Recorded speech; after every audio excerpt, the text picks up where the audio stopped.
시대마다 이제 세계를 주도해 나가는 이제 최강대국이 있습니다. 오늘날 최강대국은 미국, 중국이 좀 힘쓴다고 하지만 여전히 좀 미국의 강함은 여전히 있는 것 같습니다. 2차 세계대전을 겪으면서 미국이 최강대국으로 부상한 이후로 이제 100년 가까이 또 세계 최강국이 되었고, 위기도 있겠지만은 또 첨단 과학 시대에 사실 미국처럼 첨단 과학 기술을 갖고 있는 나라, 기업 이런 것들이 없다 보니까는 앞으로도 어느 정도 또 기간까지는 미국이 계속 그런 힘을 가져가겠다 이런 생각이 듭니다. 미국 이전에는 영국 같은 나라가 해가 지지 않는 그런 제국으로 세계를 지배했죠. 우리는 잘 영국하고 친하진 않은데 돌아보면 영국이 과거 이제 청나라 침략해가지고 다스렸잖아요. 우리 중국 그런 것들 보면 영국이 마음만 먹었으면 청나라 중국뿐만 아니라 한반도까지 내려올 수 있었는데 뭔 그런 것들은 아니었구나. 영국이 그럴 때가 있고, 그 이전에는 스페인 같은 무적 함대, 또 더 이전에 가면 몽골 제국, 또 로마 이런 여러 제국들이 큰 나라를 이루었습니다. 지금은 국력이 약화되었지만 이집트라는 중동의 나라가 있습니다. 아프리카 중동 지중해 넓은 그런 땅이죠. 지금은 산업도 많이 약화돼서 관광으로 주요한 그런 산업이 관광이긴 하지만은 그런 나라, 이집트란 나라가 있는데, 사실 이집트란 나라는 고대 사회부터 바벨론이 부강할 때까지는 세계에서 가장 강한 나라였습니다. 지중해를 꽉 잡고 세계에서 문명으로 가장 발전된 그런 나라, 전 세계를 호령했던 그런 나라였습니다. 그리고 이집트에서 과거에 잘했던 게 말과 병거를 정말 잘 만들어 가지고 군사력 역시도 뛰어났습니다. 신명기에 이런 구절이 있어요. 하나님께서 모세와 그 후손들에게 말씀하시기를, 신명기 17장 16절에 보니까 왕된 자들은, 너희가 이후에 이스라엘의 왕이 세워진다면 왕된 자들은 말을 많이 두지 말 것이요, 말을 얻으려고 이 백성을 애굽으로 돌아가게 하지 말지니라. 애굽이 이집트죠. 말 얻기 위해서 애굽 가서 말 사오려고 굳이 그렇게 하지 말라. 이 말은 당시에 이집트가 애굽이 얼마나 말 또 군사력으로 뛰어났는지를 보여주는 하나의 그런 단적인 예일 것입니다. 그리고 애굽은 이제 고대 사회에서 군사력과 또 여러 문명이 뛰어날 뿐만 아니라 종교의 제국이었습니다. 종교의 대제국이었습니다. 다른 나라에는 있지도 보지도 못한 그런 신들, 3천여 신들이 그곳에 있었습니다.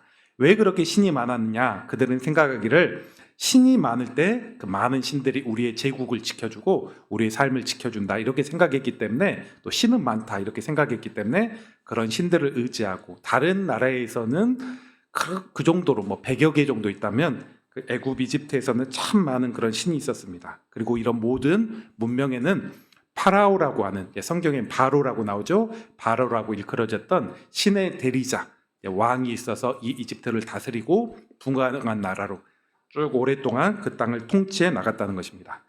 그런데 이런 부강했던, 오랫동안 거의 몇백 년 부강했던 그런 나라이죠. 세계 통치했던 그런 나라 이집트가 한때 멸망할 뻔했던 그런 적이 있습니다. 그때가 언제냐? 우리가 이제 오늘 쭉 창세기부터 흐름 따라 보고 있는데, 모세 시대에 10가지 재앙을 만나서 거의 망할 뻔해버리고 그런 어떤 시기, 이런 내용이 있었습니다. 오늘은 우리가 그런 내용을 한번 살펴보면서 이것들이 우연히 일어난 그런 사건이 아니죠. 자연재해, 그냥 우연히 발생해 나간 게 아니라 하나님이 어떤 분이냐, 그리고 모든 우상과 신들은 무용지물임을 선언하고 이스라엘 백성을 구원하기 위해서 10가지 그런 재앙을 일으켰는데, 이런 내용을 살펴보면서 제가 원래 설교 처음에 준비할 때는 한 4가지 정도 줄여가지고 교훈을 생각했는데, 이것도 너무 길다 해가지고 또 줄여서 한 2가지 정도 우리가 또 살펴봄으로 한번 우리에게 적용할 그런 내용들을 한번 돌아보기 원합니다.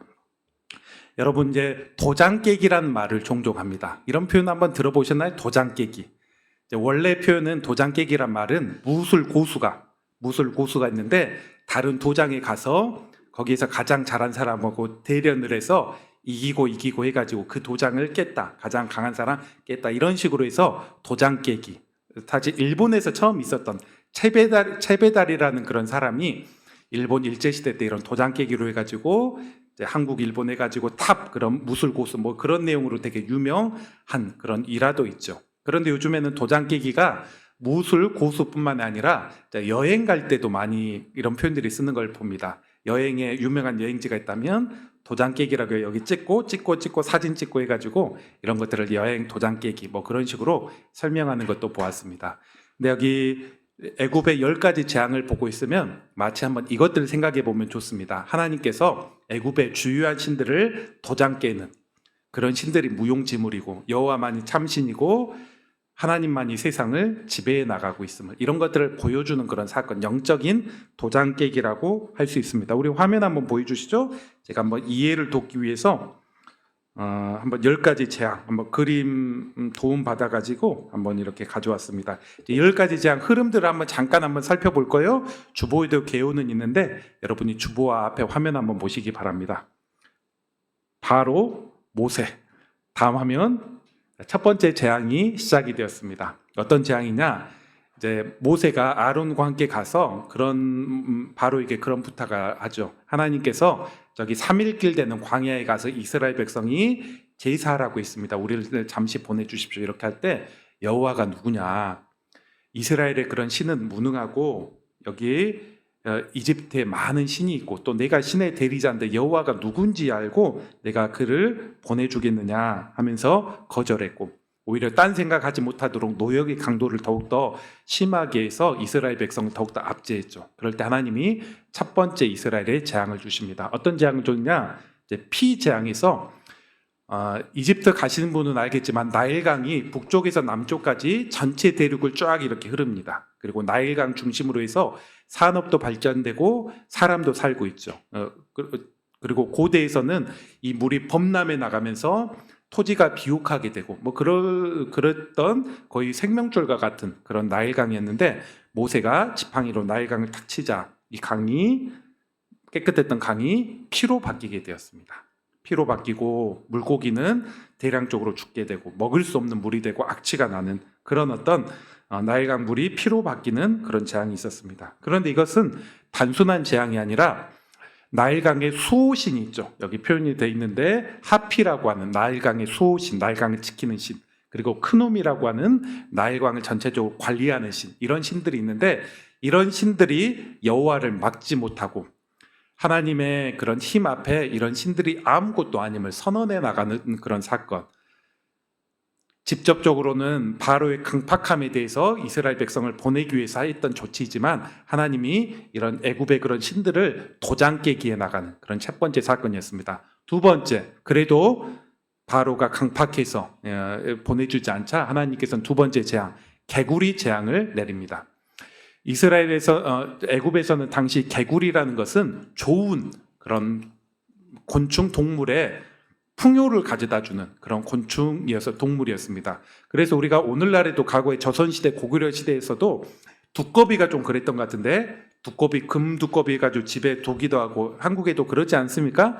이런 것처럼 개구리가 많다는 것은 풍요, 우리에게 부유함을 가져다주는 그런 신, 이런 식으로 해서 헤카라는 그런 신이 있었고 거북이 모양을 한 그런 형상을 곳곳에 두면서 부유함을, 헤카가 우리 집을 부유하게 해주도록 이렇게 의지했던 그런 신입니다. 그런데 이번에는 하나님께서 개구리가 너무 많게 되어서 집안에 그냥 형상으로만 있었는데 이제 개구리가 수풀에만 있었던 개구리가 집 안쪽까지 엄청나게 들어오게 됩니다. 그러면서 사람이 제대로 살지 못하도록. 애굽 사람은 지금까지만 하더라도 개구리는 좋고 많으면 많을수록 좋다고 했는데 너무 많아가지고 이제 살지 못하도록 하나님께서 이런 내용을 통해서 여기 헤카를 멸하시고 아무것도 아니시고 그들이 그렇게 추구했던 것들이 오히려 화가 되게 되는 그런 어떤 하나님이 재앙을 내리시면서 하나님의 살아계심을 내리게 됩니다. 세 번째 재앙은 이 재앙입니다.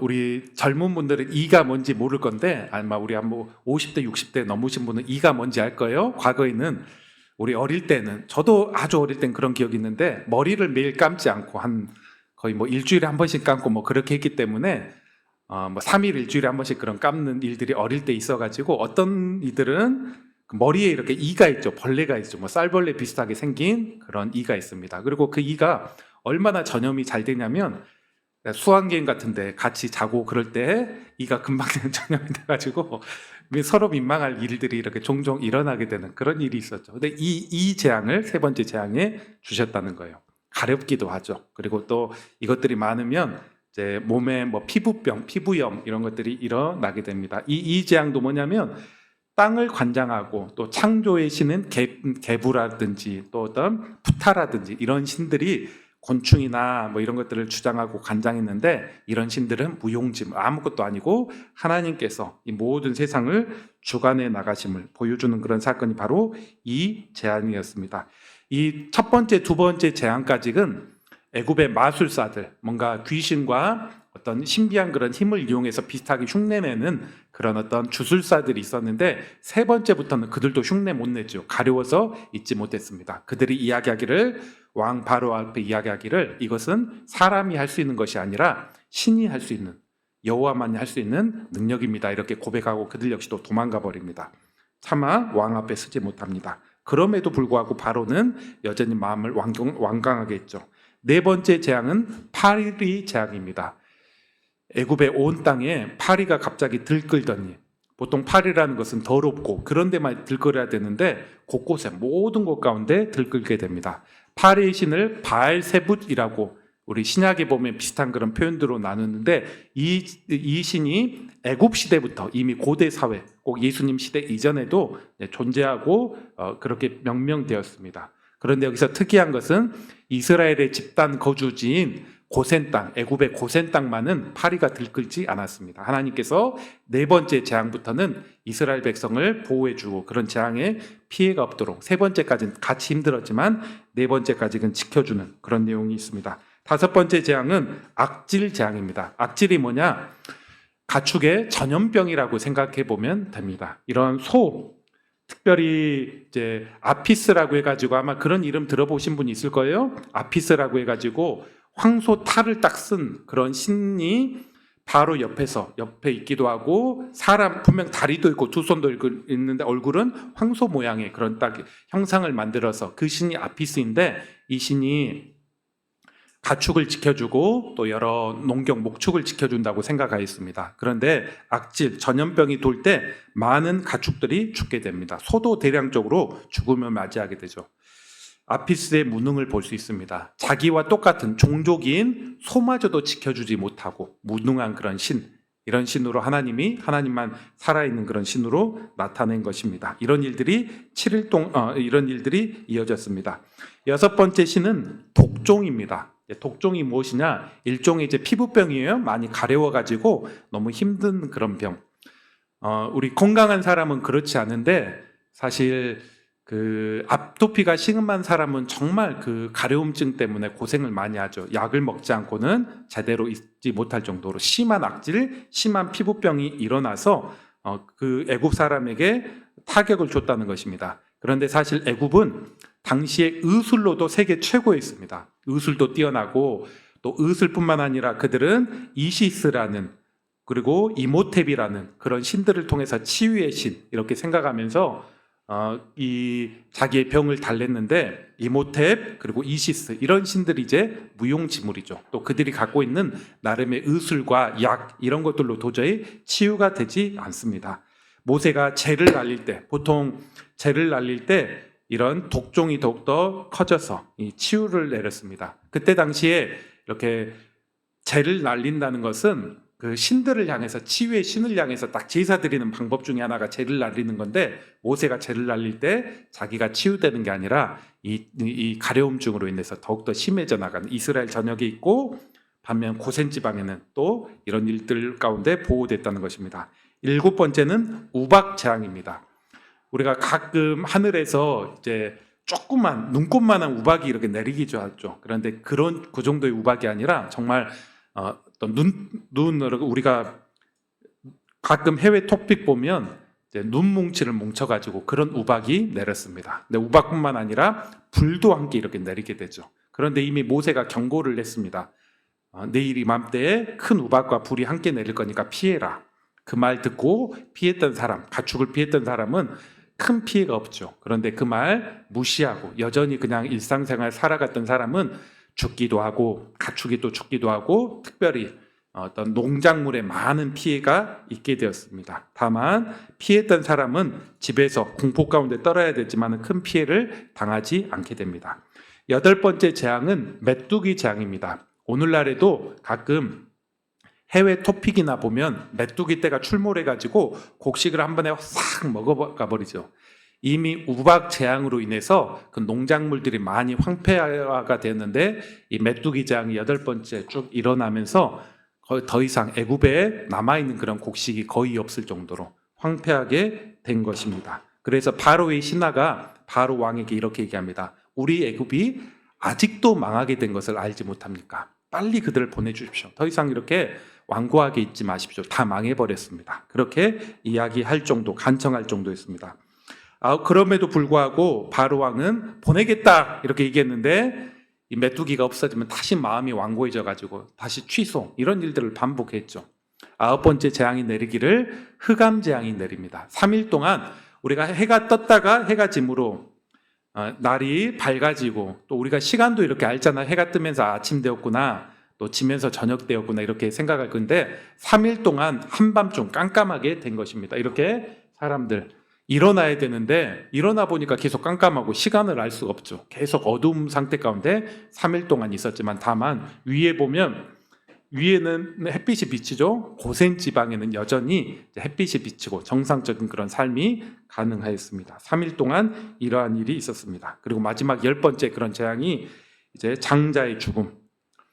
여기 이제 문설주라고 해가지고 문의 위에 그 설주 옆에 기둥, 여기에 어린 양의 피를 바르는 그런 사람은 누구든지 애굽인이든 이스라엘 백성이든 살게 되고, 그렇지 않은 사람은 죽음의 천사가 와서 그 집에 첫째 아들을 다 죽게 되었습니다. 그러면서 이 장자의 죽음이 있을 때 애굽의 모든 가정이 다 초상집 돼버렸죠. 다 대부분의 아들이 죽었으니까. 다만 이스라엘 백성은 모세의 이런 이야기를 듣고 문의 설주에 어린 양의 피를 바른 그런 가정을 죽지 않았고 다 보호되는, 그리고 바로의 아들 역시 이제 흑암 재앙이라는 것은 이집트의 가장 최고의 신이 라라고 해서 태양신입니다. 태양신이 있는데 그 태양신 라도 하나님을 이기지 못하는, 어둡게 되는 그런 내용을 이야기했다면, 10번째 재앙은 이 바로가 신의 대리자로서 살았는데 바로의 아들 역시, 장자 역시, 후계자 역시 죽음으로 해서 바로 역시도 한낱 연약한 인간에 불과함을 선언했던 그런 사건. 바로도 엄청 울었을 것 같습니다. 그러면서 더 이상 안 돼서 빨리 가라고, 더 있으면은 우리 애굽이, 이집트가 완전 더 패망해 나가겠다, 그런 생각에 빨리 가도록 허락했던 그 사건이 10번째 그런 사건입니다. 우리가 다 기억은 못하겠지만 이런 흐름들은 아시고, 또 이게 왜 있냐, 단기적으로는 이스라엘을 또 이집트에서 나가게 하기 위함이지만은 하나님이 어떤 분이고, 또 이것들 통해서 각 신들이 다 무용지물임을 선포해 나가는 그런 사건입니다. 우리는 한번 이런 내용을 통해서 여러 사실 교훈들을 생각할 수 있어요. 그리고 마지막 10번째는 예수님의 십자가 죽음과 연관돼서 이렇게까지도 생각해야 되지만 다 다룰 수 없기 때문에 한 2가지 정도 우리 짤막하게 한번 우리가 붙들 수 있는 내용을 한번 생각해 보겠습니다. 우리가 10가지 재앙을 통해서 배워야 될 것, 한번 그 첫 번째는 우상은 우리를 지키지 못하지만 하나님께서는 우리를 지킬 수 있음을, 또 지키고 계심을 우리는 이런 내용, 또 우리 삶을 돌아보면서 확신해야 될 것입니다. 한번 생각해 보십시오. 이집트에서는 3천여 개가 넘는 그런 우상, 신들이 있었습니다. 나일강의 신, 개구리 신부터 시작해서 최고의 신인 태양신 라까지, 그리고 그 파라오는 신의 대리자로 살았습니다. 하지만 하나님께서 10가지 재앙을 일으킬 때 그들은 아무것도 할 수 없었습니다. 이집트 백성을 보호하지 못하였습니다. 그리고 어떤 신은 너무 많아서, 개구리 그런 신 같은 경우 이것들이 너무 많아서 개구리가 좋은 건지 알았고, 또 어떤 것들은 좋은 건지 알아서 더욱더 많아지기를 기원했는데 이것들이 너무 많아서 사람이 살 수 없도록 그렇게 되는 무능하고 허망한 신임을 드러냈습니다. 그리고 마술사들이 이야기하죠. 3번째 티끌이 2로 바뀔 때 이는 하나님만 하실 수 있는, 하나님이 참신임을 선언하고 고백하는 그런 내용이 되었습니다. 우리가 한번 이런 내용들을 보면서 여러 신들이 이집트 사람을 지켜주지 못하고 오직 여호와만이 그 하나님의 백성을 지켜준다, 이것들을 오늘 우리에게 한번 대입해 볼 수 있을 것입니다. 이 땅에서도 오늘날 살아가면서도 우리를 지켜주지 못하는 무익한 어떤 신을 붙들고 살아가는 그런 사람들이 분명히 있습니다. 가령 오늘날에도 분명 부족을 지니고 다니는 그런 사람들이 있고, 어떤 일이 있으면 점을 치거나 또 더 나아가서 구술하는 그런 사람이 있습니다.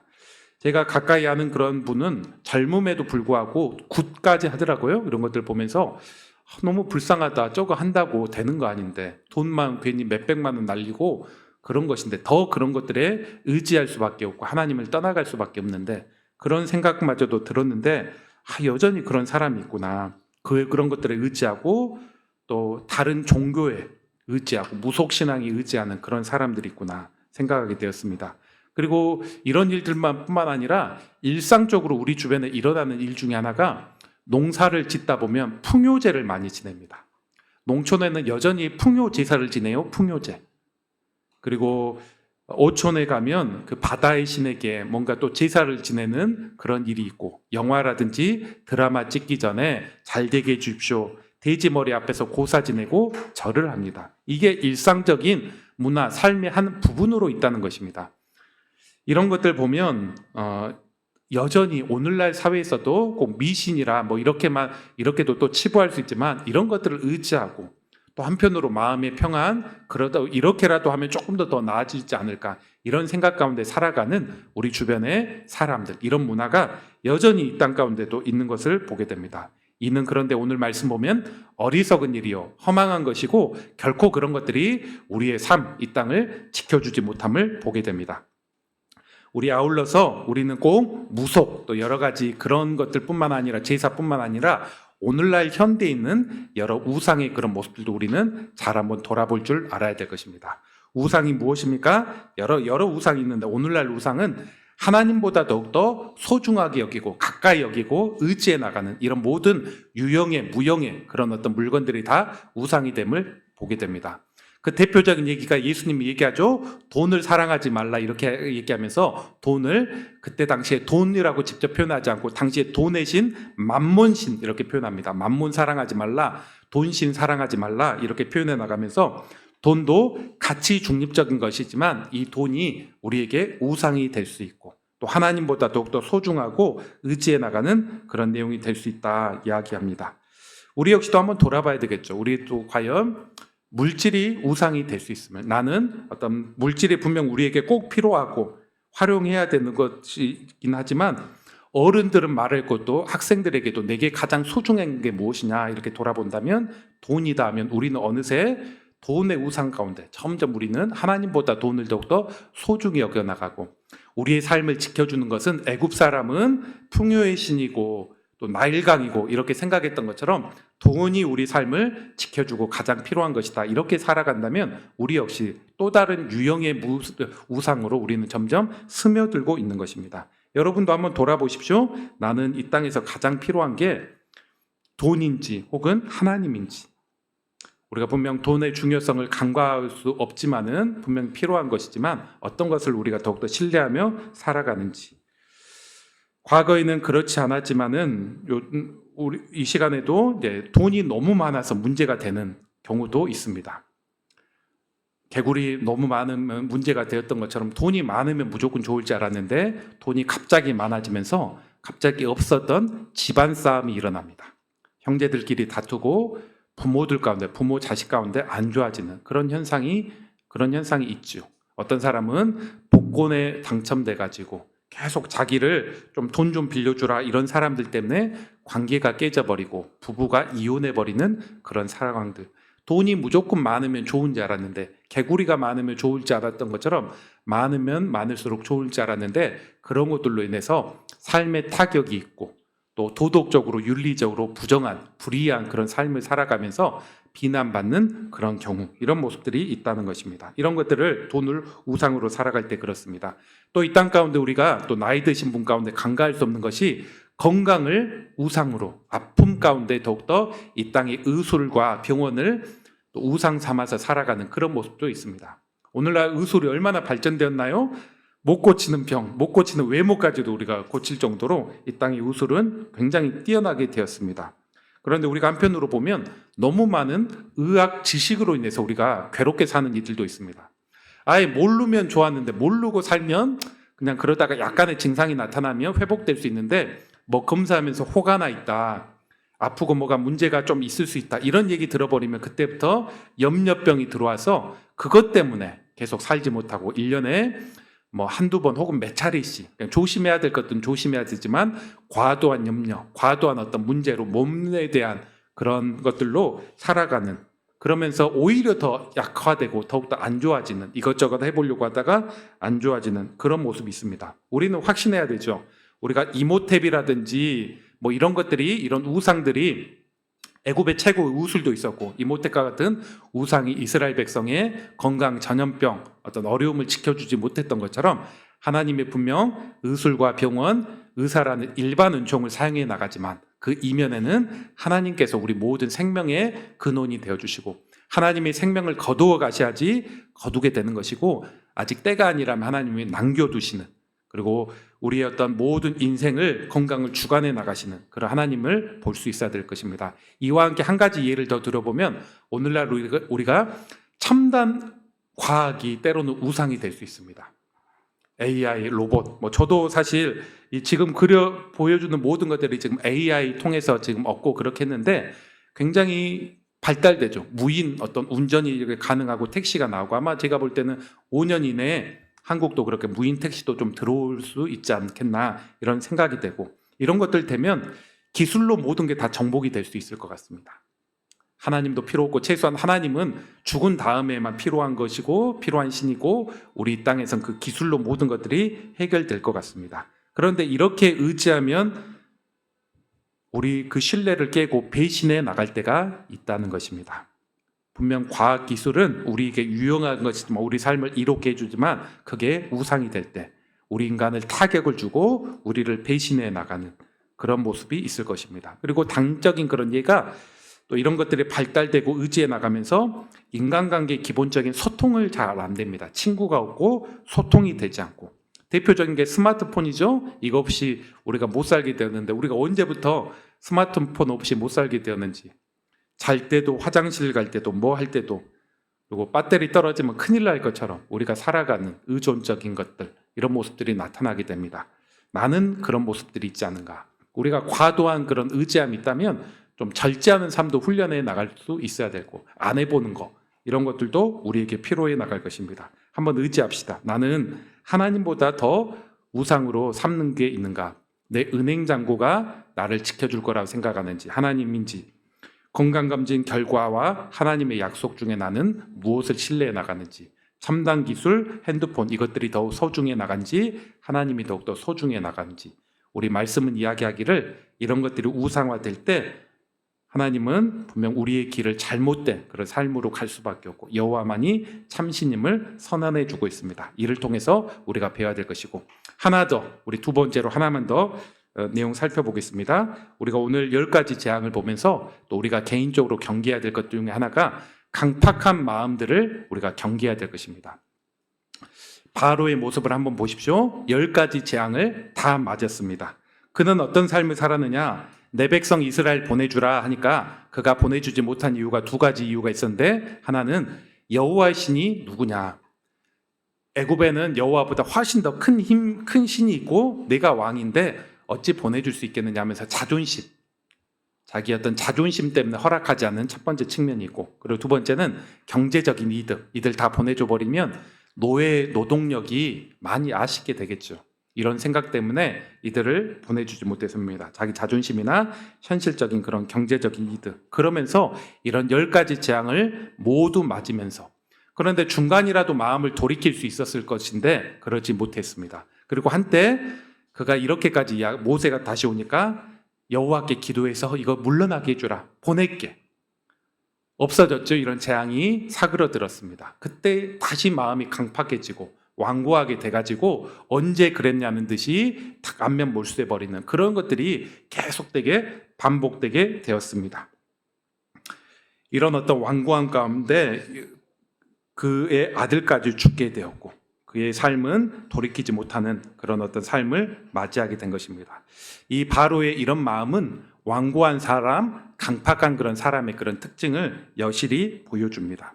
누가 강팍한 사람인가? 강팍한 사람은 주변에 아무리 좋은 얘기 혹은 하나님의 말씀을 듣는다고 할지라도 그 강팍한 때문에 마음을 잘 열지 못하죠. 그러면서 좀 삐딱하기도 하고 완고한 그런 어떤 태도들이 나타납니다. 그리고 강팍한 사람의 또 다른 두 번째 특징 중에 하나는 어려울 땐 하나님 찾다가 하나님 이번만 도와주시면 제가 좀 잘 해보고 하나님 앞에 좀 더 순종하며 인정하며 살아가겠습니다. 이렇게 생각하다가도 좀 삶이 풀려지고 해결됐다 싶으면 또 언제 그랬나는 듯이 과거로 돌아가 버리는 그런 모습 역시도 전형적으로 바로에게 보여주는 우리가 배울 수 있는 강팍함의 또 다른 그런 면이라는 것입니다. 우리도 이 땅에서 완고함, 강팍함, 딱딱함으로 살아가다 보면 들어야 될 말씀을 듣지 못하고 또 우리가 순종해야 될 것들을 순종하지 못하게 됩니다. 히브리서 3장 15절에 보니까 이런 말씀이 있어요. 참 찾지는 않겠고 이렇게 얘기합니다. 오늘 히브리서 3장 15절에 보니까 오늘 너희가 그의 음성, 하나님의 음성을 듣거든 격노케 하시는 것과 같이 너희 마음을 완고하게 하지 말라. 바로처럼 하나님 음성을 듣고도 완고하게 해서 하나님의 경로로 계속해서 어려움 당했는데 그런 하나님 음성 듣고도 설교나 또 여러 가지 필요한 어떤 교훈을 듣고도 완고하고 강팍한 마음 가운데는 돌이키지 못한다는 것입니다. 우리가 계속 마음을 이완시켜야 될 필요가 여기 있는 것 같습니다.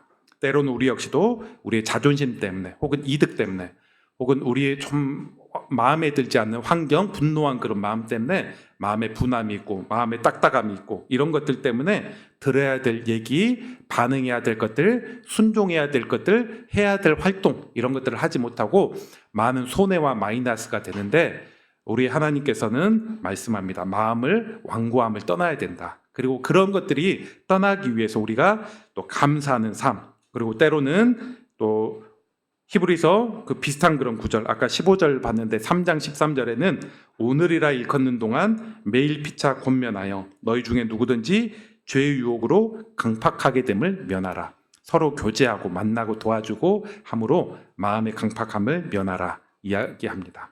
강팍한 사람은 지금 하나님 힘듭니다 도와주세요 그렇게 했다가도 또 회복되면 언제 그랬다는 듯이 그렇게 살아 또 그렇게 변화되는 그런 사람 이거는 신실한 그런 모습이 아니죠. 하나님께서 그의 인생을 세워줄 수 있는 그런 모습들이 아닐 것입니다. 오늘 한번 말씀을 한번 정리해 보겠습니다. 오늘 좀 설명도 좀 길었고 또 내용도 우리 마지막 한번 화면 한번 보여주실래요? 이걸로 한번 정리했으면 좋겠습니다. 10가지 재앙 제가 4가지를 준비한다면 이런 것들을 한번 교훈하려고 했는데 10가지 재앙을 통해서 하나님의 능력과 우상은 무용한 거 그거 의지한다고 그걸로 되는 게 아니다. 그리고 하나님은 또 어떻게 하시냐? 하나님은 하나님의 백성을 구별하여서 보호하고 계심을 하나님 의지하면 하나님께서 하나님 백성을 구별하여 보호하고 계심을 그리고 바로 보면서 불순종과 완고함이 없던 위험성도 우리는 돌아볼 수 있고 그리고 마지막으로 우리가 10번째 재앙 그 문설주에 바르는 피 바르는 그런 재앙 통해서 이게 신약으로 연결되죠.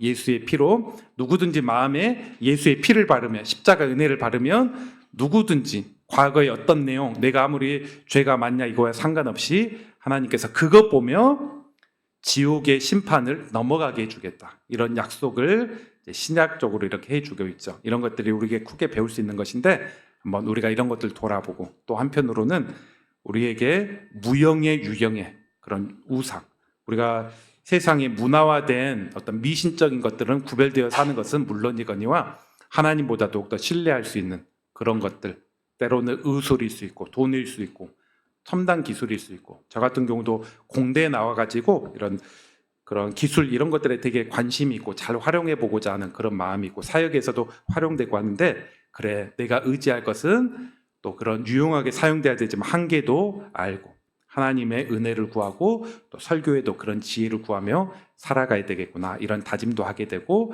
살아가다 보면서 때때로 있는 그런 광팍함 하나님 향한 그런 약속들 이런 것들을 우리가 어떻게 지켜나가고 있는지 바른 어떤 믿음 가운데 또 우리 삶을 세워나가는 우리 성도들 되시기를 주의 이름으로 축원합니다.